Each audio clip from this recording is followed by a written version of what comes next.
capítulo de número 6. Evangelho de Jesus, escrito por João, capítulo de número 6. O tema, a epígrafe desse texto fala sobre a multiplicação dos pães e peixes. Aleluia! Nós vamos fazer a leitura do verso primeiro até o verso de número 15. Uma leitura longa, mas necessária. Quem encontrou o Evangelho de João, capítulo de número 6, dá uma glória a Deus aí. Glória a Deus! Diz assim o texto. Depois disso, partiu Jesus para o outro lado do mar da Galileia, que é o de Tiberíades. E grande multidão o seguia, porque via os sinais que operava sobre os enfermos. E Jesus subiu ao monte e assentou-se ali com seus discípulos. E a Páscoa dos judeus estava próxima. Então Jesus, levantando os olhos e vendo que uma grande multidão vinha ter com ele, disse a Felipe: onde compraremos pão para estes homens comerem? Mas dizia isso para o experimentar, porque ele bem sabia o que havia de fazer. Felipe respondeu: 200 dinheiros de pão não lhes bastarão para que cada um deles tome um pouco. E um dos seus discípulos, André, irmão de Simão Pedro, disse: está aqui um rapaz que tem 5 pães de cevada e 2 peixinhos, mas o que é isso para tantos? E disse Jesus: mandai assentar os homens. E havia muita relva naquele lugar. E assentaram-se, pois, os homens em número de quase 5.000. E Jesus tomou os pães e, havendo dado graças, repartiu-o pelos discípulos, e os discípulos pelos que estavam assentados, e igualmente também os peixes, quanto eles queriam.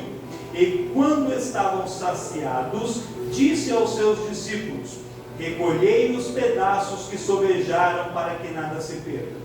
E recolheram-nos, pois, e encheram 12 cestos de pedaços dos 5 pães de cevada que sobejaram aos que haviam comido.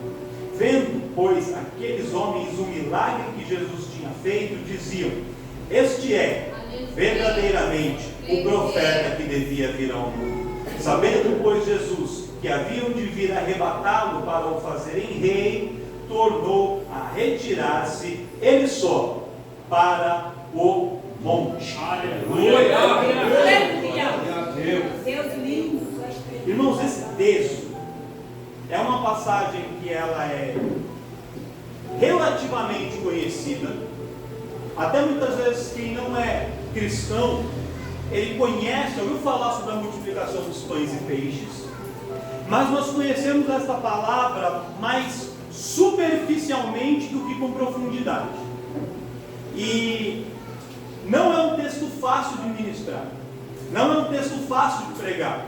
E para a gente poder entender o que Deus tem aqui para nós, e não fazer uma pregação superficial, uma pregação muito simples, a gente tem que dar alguns passos para trás, entender alguns conceitos, entender o contexto que estava acontecendo aqui, e depois nós vamos revelar algumas coisas muito profundas dentro desse texto. Então eu te peço que você tenha paciência e vai acompanhando o raciocínio comigo. Posso contar com você? Presta atenção. Na Bíblia tem relato, nos evangelhos, tem uns relatos de 2 multiplicações. Tem a primeira multiplicação de pães e peixes e tem a segunda multiplicação de pães e peixes. A primeira multiplicação você encontra o relato em Mateus, o Evangelho escrito por Mateus, o Evangelho escrito por Marcos, por Lucas e em João, que foi esse que nós lemos. Mas a segunda multiplicação você só encontra em Mateus, Marcos e Lucas. Em João ele não fala. João ele não menciona a segunda multiplicação de pães e peixes. Você sabe o motivo? Sabe por quê? Sabe por quê? Também não sei. Eu não sou obrigado a saber de tudo. Glória a Deus, aleluia. Quando você chegar no céu, você pergunta para ele lá: João, você não escreveu lá o negócio? Aí ele vai te contar. Mas eu não sei. Mas ele só escreveu o primeiro. Tanto é que João no texto ele só fala multiplicação de pães e peixes. Ele não fala primeiro, porque ele não fala da segunda. Então ele só fala mais. Só que nos outros você encontra os dois relatos. Só que, quando você vai ver nos relatos em Mateus, se for Mateus, o que relatou Lucas e o que relatou Marcos, somado com isso que João escreveu, a gente encontra alguns elementos muito interessantes. As histórias elas se completam, elas se complementam, porque alguns trazem alguns detalhes que o outro não comentou, e aí a gente vai somar. Então nessa ministração eu vou trazer para vocês tudo, e depois eu vou te explicar o porquê que eu li o relato de João, e não li o de Mateus, eu não li o de Marcos, e não li o de Lucas, só vou contar para vocês.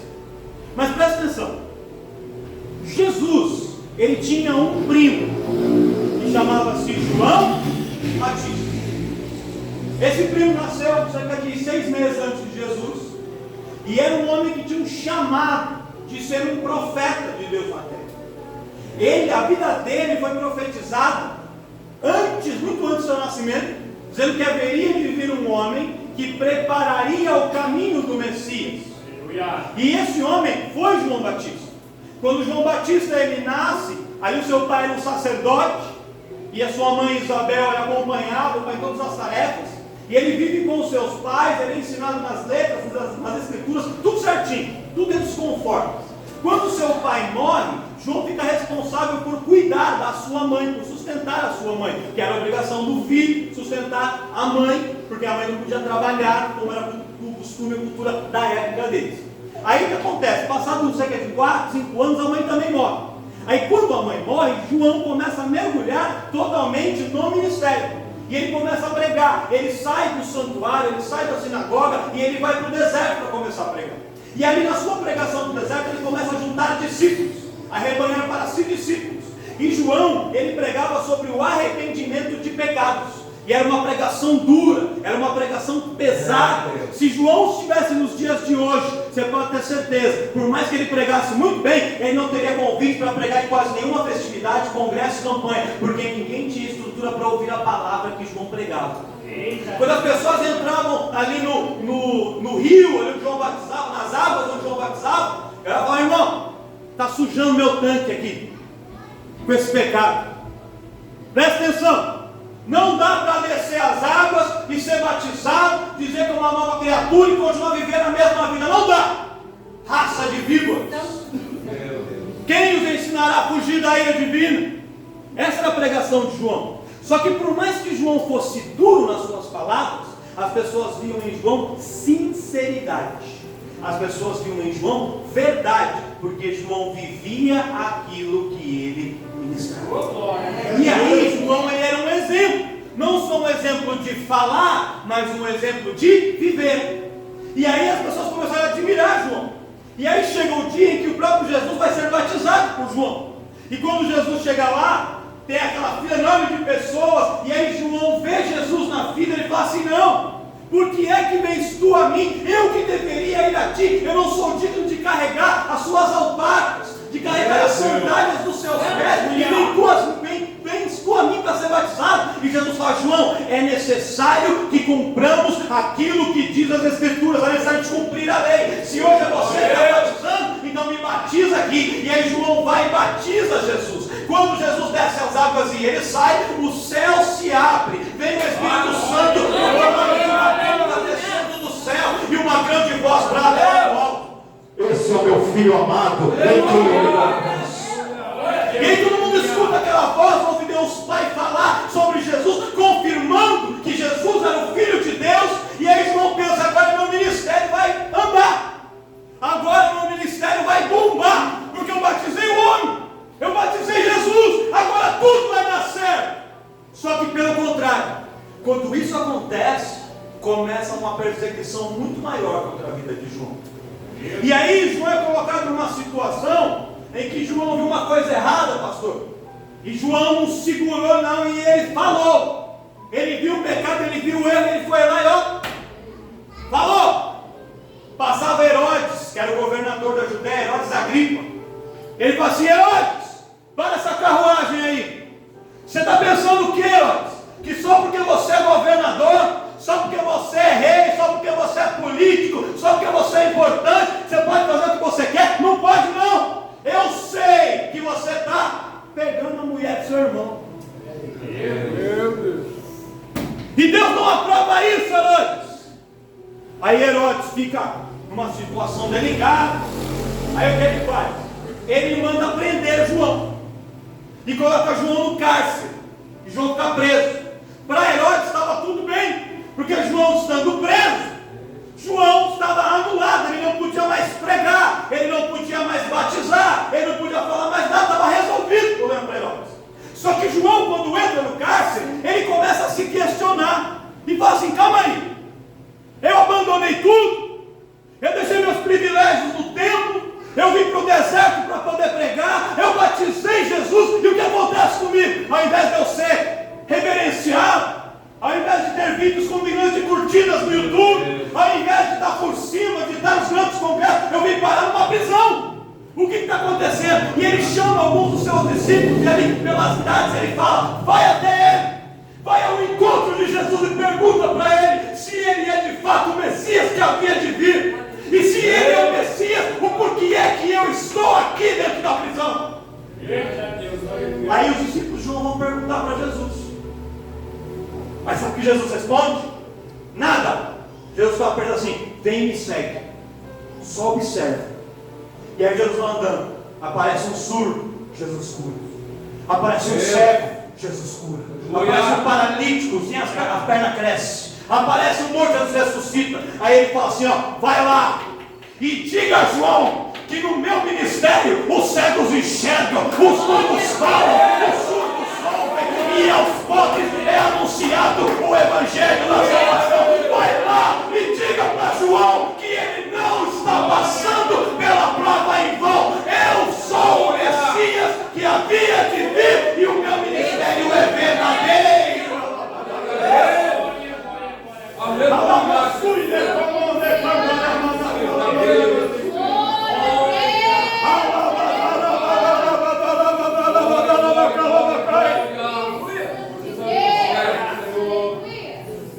Os discípulos encontram João na prisão. Falam para assim: João, vou te contar a história. Contam tudo para ele. Quando João ouve aquelas palavras, ele fala assim: que alívio. Não tem problema eu sofrer, não tem problema eu ser perseguido. O problema é ser perseguido pelo motivo errado. Só que agora eu sei que eu estou do lado certo da causa. Eu estou fazendo a coisa certa. Então, eu estou preso e não tem problema, deixa eu continuar aqui. E João permanece preso. Só que Satanás não estava feliz, satisfeito em deixar apenas João preso. Satanás queria ver a morte. E aí o que ele faz? Quando Herodes Agripa faz aniversário, ele dá uma festa, um banquete. E aí a filha da mulher que ele estava tendo um rolo lá, a mulher chamava Herodias, a filha da chamava Salomé. Aí a menina vai lá na festa, faz uma dança de Anitta para ele lá, toda se requebrando. O bobão do Herodes, babão, olha e fica assim: pode pedir o que você quiser, eu te darei até a metade do meu reino. Aí a menina vai conversar com a mãe e falou: ó, o velho lá tá paradão na minha. Aí a mãe falou assim: você vai pedir para ele uma coisa de muito valor. Falou: o quê? Metade do reino? Não. Uma coisa que vale muito mais do que o reino. Pede a cabeça de João em cima de uma bandeja de prata. Irmão, posso falar uma coisa? Deus te chamou para ser um levita na terra, para ser um pregador, para ser um missionário, uma missionária, um profeta. E às vezes você não entende o valor que você tem com o chamado que você tem. Você acha que você é só uma intercessora, que você é só um obreiro ali na porta, que você é só alguém que senta no púlpito, que dá uma saudação. Só que aquilo que você tem vale mais do que metade de um reino. Aquilo que Deus tem sobre a sua vida tem muito valor. E às vezes a gente não reconhece esse valor, mas até o mundo lá fora, o nosso adversário sabe o valor que a gente tem. É. Você consegue olhar para um irmão, para uma irmã e dizer assim: você pode não perceber, você pode não estar ligado, mas você tem muito valor. Você tem muito valor. Você tem muito valor. Você é importante. Você é valioso. Você é valiosa. Você é escolhido. Você é escolhida. Deus tem um chamado na tua vida. Ele te chamou para grandes coisas e Ele vai te usar.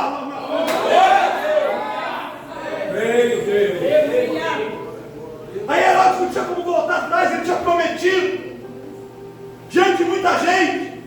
Aí ele teve que cumprir. Mandou decapitar João Batista, não só morre. Serve a cabeça de João Batista numa bandeja. E aí o corpo de João Batista é levado para ser sepultado. João Batista é sepultado. Quando acaba o funeral, todo o ritual do funeral, os discípulos de Jesus vão lá contar para ele o que aconteceu.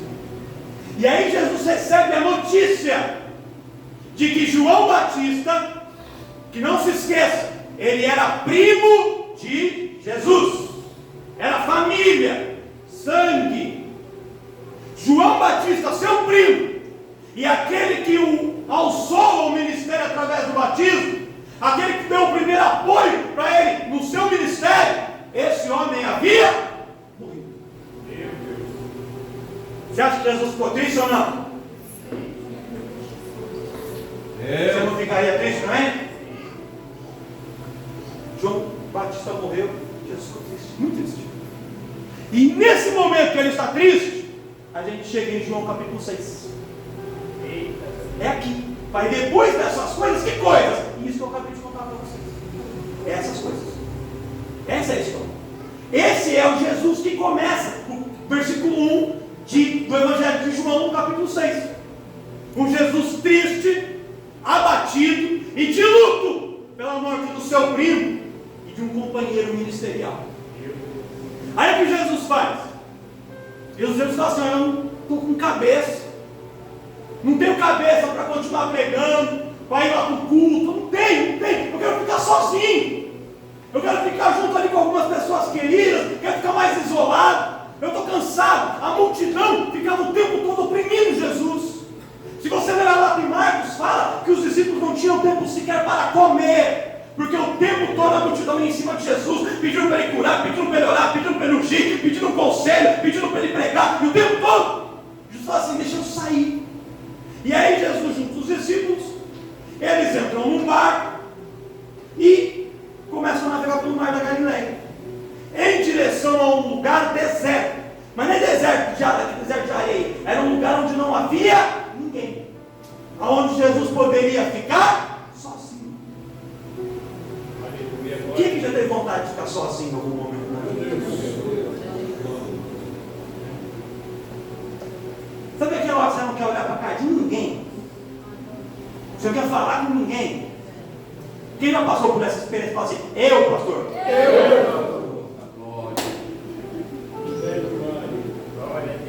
Jesus estava nesse momento. É verdade. Ele pega o barquinho e vai. Só que a multidão de lei, intercessora na lei, viu, e viu para onde ele estava indo. Sabe o que a multidão fez? Foi atrás. E aí Jesus vai de barquinho 1.0, devagarzinho, e os homens vão a pé, 8 quilômetros, contornando o mar da Galileia. Quando Jesus chega no lugar, quem estava lá? A multidão. Meu Deus. Todo mundo com uma placa. Olha para mim, Jesus. Jesus, estou na Globo. Todo mundo lá. Aí Jesus olha, chega no barco e fala: meu Deus, meu eu mesmo. Eu queria tanto ficar sozinho, mas a multidão está. Jesus podia ter pegado o barquinho e mudar a direção para outro lugar? Podia ou não podia? Mas ele fez isso? Ele desce. E ele começa a atender a multidão. 5.000 homens, fora mulheres e crianças, que davam um povo aproximadamente de 20.000 pessoas. 20.000 pessoas. Aí Jesus começa a pregar, ensinar ensinar e a curar os enfermos da multidão. Glória a Deus. Ele começa a lhe ensinar, ele vai orando, curando, ele vai ensinando, e o culto vai avançando, começa de manhã, vai passando a tarde, vai entardecendo mais, o sol começa a se pôr, e aí os discípulos chegam perto e falam: Jesus, vem aqui um pouquinho, já está tarde. Não sei se o senhor percebeu, o senhor está empolgado, pregando, mas dá uma olhada, ó, a hora já foi embora. E aqui, neste lugar deserto, não tem onde comprar comida para todo mundo. Então, despede a multidão, para que eles vão embora, cada um para a sua casa, e cada um que coma na sua casa. Afinal, nós não chamamos eles para vir aqui. Ninguém marcou um culto aqui e deu um convite para cada um. Eles vieram porque eles quiseram. O Senhor já orou, o Senhor já pregou, o Senhor já curou. Agora dá de comer também? Ah, demais. Manda esse povo embora para casa. Aí Jesus olha para os discípulos e fala assim: não, como é que eu vou mandar eles embora? Eles vão começar a caminhar pela noite, não tem iluminação elétrica, não tem nada, eles podem se perder pelo caminho. Imagina uma senhorinha que está aí com pressão alta, com pressão baixa, está sem comer um mau tempão, pode desmaiar pelo meio do caminho. Alguma criança passando mal pelo meio do caminho. Oh, Deus, eles vieram aqui, receberam uma palavra, amém. É o espiritual, receberam uma cura, amém. Foi uma necessidade, mas o meu ministério é um ministério completo. Glória a Deus. Eu começo a pregar para você agora, meu irmão. Quando eu leio o texto dessa palavra, quando eu vejo o que Jesus fez aqui, eu vejo um Deus que se preocupa com a nossa vida por completo.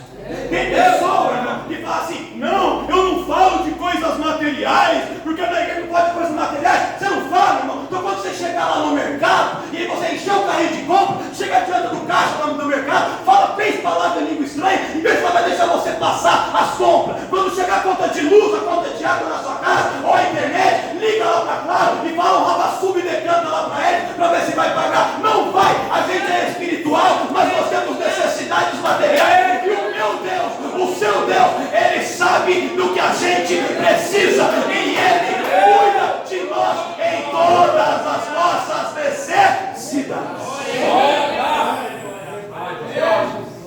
O espiritual principal é: saúde é muito importante? Claro que é. Família é fundamental? É. Mas nós também temos necessidades materiais. E Deus cuida de nós. Posso falar, irmão?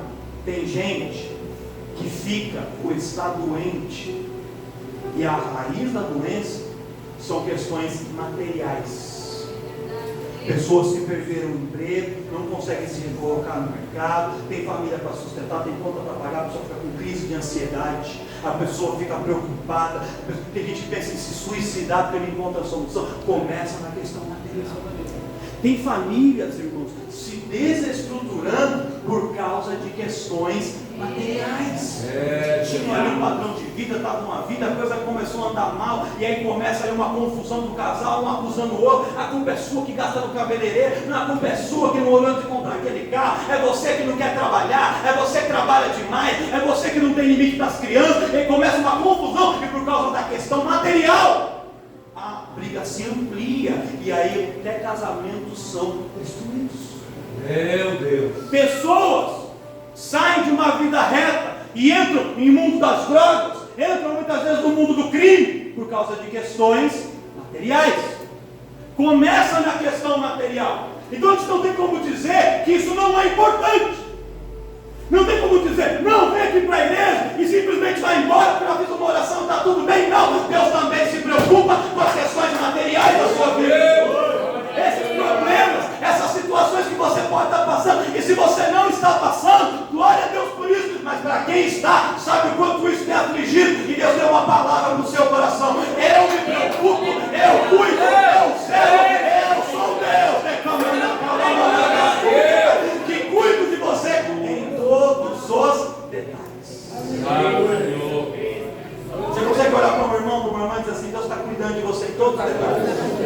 em todos os detalhes.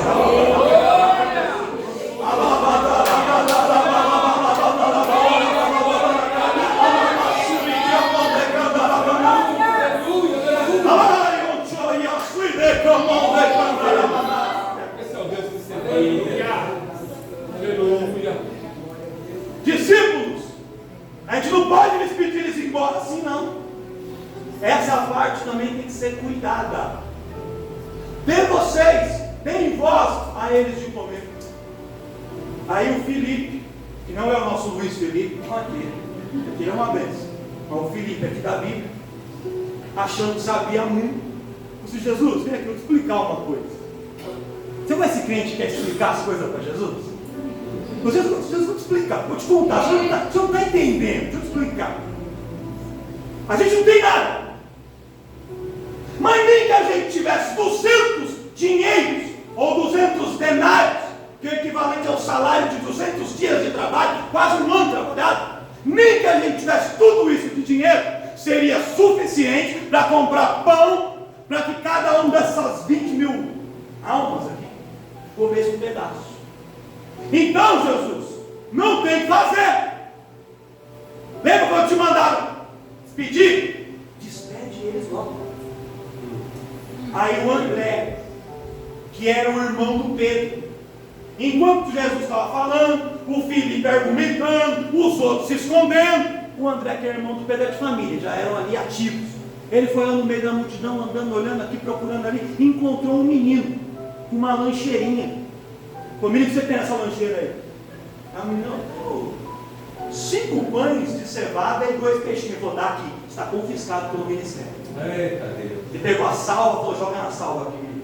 Tipo, aí o menino, aí ele chegou para e falou, Jesus, eu não tenho nada, mas eu sei alguém que tem.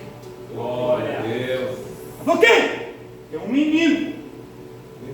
E o menino, ele tem 5 pães de cevada e 2. Isso daqui é uma coisa interessante. Vou abrir um parênteses aqui para vocês. Eu estava esquecendo isso, mas não vou esquecer. O Mateus, o Marcos e o Lucas não falam do menino. Eles contam na narrativa deles, parece, Jesus, nós só temos 5 pães e 2 peixes. Mas não era deles, não. Sabe quem fez o exposed? O João. Por isso que eu escolhi o texto de João. Porque os outros queriam encobrir que eles, como discípulos, não tinham nada. E que foi um menino que salvou eles. Mas o João não passou pano, não. O João contou. Aleluia. Olha para o seu irmão e falou assim, não passa pano, não. Fala a verdade. Você sabia que vai ter gente que vai querer diminuir ou esconder aquilo que você está fazendo? Nunca quer dar valor para aquilo que você está fazendo, não quer destacar o que você vem fazendo. Só que eu vou te dizer, pode ser que o Marcos não conte, que o Mateus não conte, que o Lucas não conte, mas Deus vai levantar o João para contar. Deus vai levantar o João para dizer, ninguém lembrou desse menino, ninguém pensou no menino, mas existe um menino no meio da multidão que enquanto ninguém tinha nada, ele tinha 5 pães e 2 peixinhos.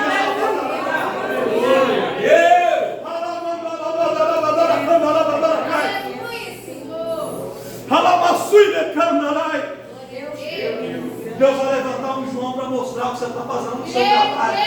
Você trabalha, parece que o chefe não vê, só vê o outro, não vê você. Deus vai levantar um João para defender a tua causa, para falar a teu favor, para dizer assim, ó, presta atenção.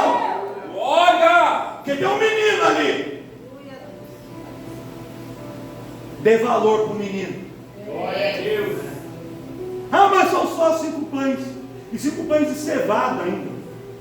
Cevada era um grão inferior. Geralmente usavam uma cevada para fazer servir de alimento para os animais. Não era um grão nobre, não era o trigo. Era só pães de segunda, terceira qualidade. Mas ele tinha. Não era muito, mas ele tinha. Glória a Deus, aleluia. E é melhor ter pouco do que não ter nada. Glória a Deus. Às vezes você vem para o culto, irmão, você não tem muito, tem só um pouquinho de azeite no fundo da botija. Mas esse é o ponto de partida para Deus para fazer o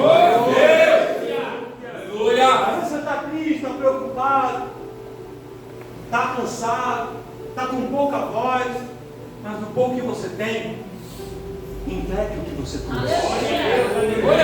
Use o que você tem, mesmo que para muitos seja pouco. Deus pega esse pouco e faz muito a partir de você.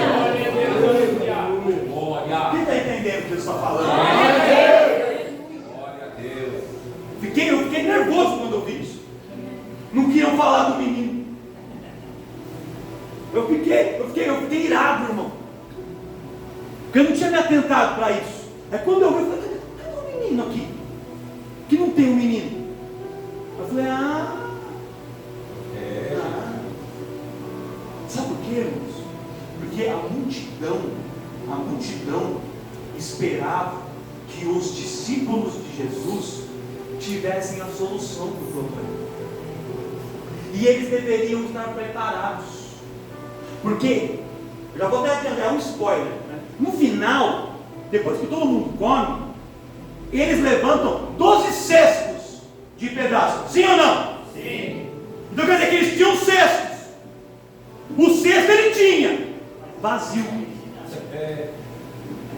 Viu gente que vai na festa, só leva só a barriga, só leva só o cesto, só.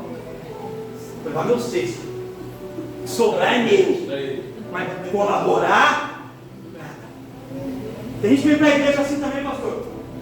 Ele vem trazendo o cesto. Vamos ver que o pastor vai pregar aqui hoje. Vê se vai sobrar um pedaço para mim. Vamos ver o louvor que vai ser cantado, se tem um pedaço para mim. Vamos ver se a dança aqui vai ter um pedaço para mim. Traga seu cesto, mas traga também o pão, traga também o peixe, traga também a matéria-prima. Não traz só o cesto vazio, não, irmão.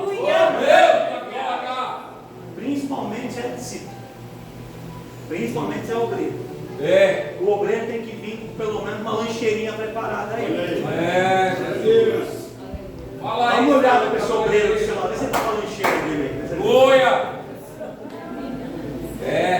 Glória a Deus. Já imaginou se o presbítero Eduardo chama o diácono Felipe para trazer as suas ofertas e o Felipe não consegue vir por algum motivo? Você tem uma palavra na sua lancheira aí para poder trazer isso? E se o pastor Rafael não consegue pregar hoje? Você tem uma pregação na sua lancheira para poder trazer? E se o louvor, por alguma razão, não dá para acontecer, a missionária Catiane está sem voz, a outra irmã também, e precisa chamar você. Você tem um louvor na sua lancheira aí? O que você tem para poder oferecer e colocar nas mãos de Jesus? Tem gente que vai começar a comprar lancheira a partir de hoje. Deus vai te dar uma lancheira espiritual. Você vai sair com ela. Não coma só o pão, não coma só o peixe e vai para casa com a barriga cheia, não. Vai cheio, mas vai com a lancheira também. Porque quinta-feira tem culto e você vai trazer algo preparado para o Senhor. Não estava no meu esboço, mas eu trouxe aqui também. Glória a Deus. Posso continuar? Falta só mais uns 40 minutos eu termino. Rápido. Vai multiplicar o tempo. Glória a Deus. Presta atenção. Aí, a multidão esperava dos discípulos, mas os discípulos não tinham nada. Não tinha nada. Aí o André acha um menino, que tem lá os 5 pães cevados e os 2 peixinhos. Curiosidade, esse peixe, no original, a palavra peixe não é a mesma palavra usada para peixe normal. Era como se fosse um peixe seco, salgado. Aqueles peixes salgados, defumados. Porque como o pão era muito ruim, era um pão duro e seco, então eles colocavam aquele peixe que tinha um sabor para fazer um lanchinho e ficar melhor para mandar para dentro. Era por isso. E por que o menino tinha? Ninguém sabe também. Talvez ele tivesse trazido, a lancheirinha, e aí Jesus pregando, ele foi para o departamento infantil, começou a correr, brincar, pular, esqueceu. E aí no final, ele estava com a lancheirinha dele lá. Ou talvez, ele trouxe e falou assim, deixa os outros comer, eu vou guardar o meu. Aí quando acabar todo mundo, só eu vou ter aqui o meu lanchinho, para comer no final, e fazer inveja. Talvez fosse isso. Só que aí quando o André viu, o André falou, oferta esse peixe, esse pão aí, menino. E o menino deu. Aí Jesus, irmãos, o que ele faz? Ele pega os 5 pães e os 2 peixinhos. E aí aqui tem um negócio muito interessante. Porque, como é que esse milagre acontece? Jesus pega, ele levanta e ele agradece, ele abençoa. Depois que ele abençoa, ele parte os 5 pães e os 2 peixes em pedaços. E ele dá um pedaço de pão e um pedaço de peixe para cada um dos 12 discípulos. Ele dá um pedaço de pão para cada um deles e fala assim: põe o povo para sentar. E o povo todo senta, em grupos de 5.000. Então senta 5.000 aqui, 5.000 ali, 5.000 aqui, 5.000 ali. Aí ele pega os pedaços de pão e de peixe e dá na mão dos discípulos. E fala para eles: agora pega esse pedaço e sai distribuindo. Aí, imagina lá, Pedro está com um pedacinho assim de pão, um pedacinho assim de peixe, e um grupo de 5.000 pessoas olhando para ele, babando. Aí ele vai distribuir. Aí ele pega um pedaço de pão e ele parte. Quando ele parte e entrega para a primeira pessoa, a pessoa pega e o pão que estava na mão dele cresce.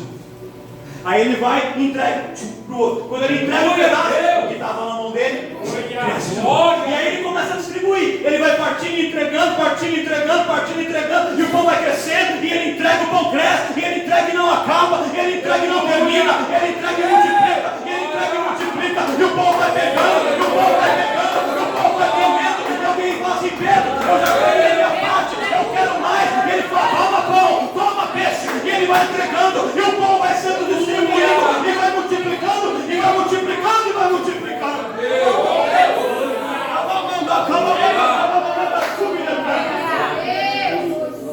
E a Bíblia diz que todo mundo que estava ali comeu até se fartar. Glória a Deus. Aleluia. E sobrou pedaços suficientes para encher 12 cestos. Glória a Deus. Mas por que eu chamei a atenção para isso? Sabe por quê, irmãos? Porque na nossa cabeça, eu pelo menos pensava assim, não sei se você pensava também, eu pensava assim, que era Jesus que tinha feito tudo. Mas não foi. Jesus, ele dá graças e ele distribui para os discípulos, para que os discípulos distribuíssem para a multidão. Por quê? Porque quando acontece um momento em que a multidão está com fome e os discípulos falam para ele mandar a multidão embora, a multidão escuta. Ele fala assim: ah é? Então esses caras não tem nada para nós? Acha que aí que é discípulo, que é presbítero, que é missionário, que é pastor, mas não tem nada, então querem mandar a gente embora. E a multidão tem os discípulos em descrédito. Meu Deus. Elas começam a desacreditar daqueles discípulos. Esses caras não são de nada. Quando se Jesus faz um milagre e só ele distribui tudo, a multidão ia continuar desacreditando dos. Só que quando Jesus subisse ao céu, quem que ia dar continuidade no ministério? Quem? Então Jesus precisava que a multidão acreditasse, desse credibilidade aos. Por isso que ele entrega para que os discípulos fizessem. Ele falou: vocês sozinhos não conseguem nada, vocês nem tinham nada. O menino que deu 5 pães e os 2 peixinhos, mas agora eu estou multiplicando e eu entrego na mão de vocês. Vai lá e distribui. A gente não foi chamado para mandar o povo embora vazio, a gente foi chamado para alimentar essa multidão. Vai lá e canta, vai lá e ora, vai lá e profetiza, vai lá e dança, vai lá e intercede, vai, porque eu já coloquei uma unção de multiplicação na sua mão. E não acha que vai acabar quando eu te der uma palavra no domingo. Pode pregar, porque quinta-feira tem culto e eu vou multiplicar, e outra palavra aqui, e eu vou pregar, eu louvor para cantar. Pode cantar, não tem problema. Quinta-feira, domingo tem outro culto e eu vou multiplicar a unção, e vai vir novos louvores, e a obra vai continuar. Enquanto houver pessoas para ser alimentadas, haverá multiplicação da unção de Deus e da prosperidade de Deus e do ministério e da vida daqueles que Ele chama. Glória a Deus. Glória a Jesus. Quem entendeu? Aleluia. Aleluia.